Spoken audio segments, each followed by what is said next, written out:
Hello mga higala, so nanapod tayo i-share ninyo no, nganong na ay double yolk nga itlog, so ania ang pipila ka posible nga mga hinungdan. Una ang breed or genetics. Kung ang ilang genetic line kay gikan sa breeders nga prone sa double yolk, mas dako ang chance nga magpadayon kini.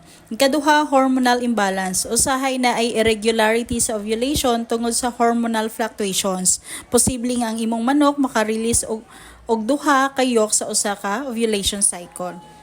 Ikatulo, nutrition ug diet. Kung ang imong pagpakaon taas og protein ug energy, may himong ma-overstimulate ang ilang reproductive system nga mopagawas og double yolk. Ikaupat, ang age ug egg size. Kung ang imong manok nag-itlog og jumbo size, posibleng ang dako nga yolk compartment makahimo og double yolk sa usa ka shell.